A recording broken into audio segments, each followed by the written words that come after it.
ত্রয়োদশ জাতীয় সংসদ নির্বাচন সামনে রেখে নতুন রাজনৈতিক জোটের ঘোষণা দিয়েছে জাতীয় নাগরিক পার্টি এনসিপি। রোববার রাজধানীর ঢাকা রিপোর্টার্স ইউনিটি ডিআরইউতে সংবাদ সম্মেলন করে এই জোটের ঘোষণা দেন এনসিপির আহ্বায়ক নাহিদ ইসলাম। দলগুলোর পক্ষ থেকে এই জোটকে বলা হচ্ছে জুলাই গণ অভ্যুত্থানের অঙ্গীকার রক্ষা ও নতুন রাজনৈতিক বন্দোবস্ত বিনির্মাণে আগ্রহীদের রাজনৈতিক ও নির্বাচনী ঐক্য। জাতীয় নাগরিক পার্টি এনসিপি, আমার Bangladesh party AB party, Bangladesh রাষ্ট্র সংস্কার আন্দোলন, গণতান্ত্রিক সংস্কার জোট রয়েছে এই জোটে। জোটের ঘোষণা দেওয়ার সময় উপস্থিত ছিলেন এবি পার্টির চেয়ারম্যান মুজিবুর রহমান মঞ্জু, রাষ্ট্র সংস্কার আন্দোলনের প্রধান সমন্বয়কারী অ্যাডভোকেট হাসনাত কাইয়ুম, এনসিপির সদস্য সচিব আক্তার হোসেন। এই জোটে গণ অধিকার পরিষদে থাকার কথা থাকলেও শেষ পর্যন্ত দলটি থাকছে না।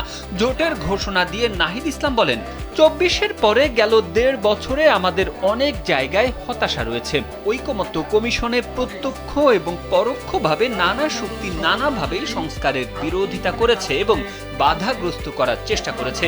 এই অবস্থায় সংস্কারের পক্ষে আমরা ৩ দল আজ ঐক্যবদ্ধ হয়েছি। এই ঐক্য প্রক্রিয়া চলমান থাকবে।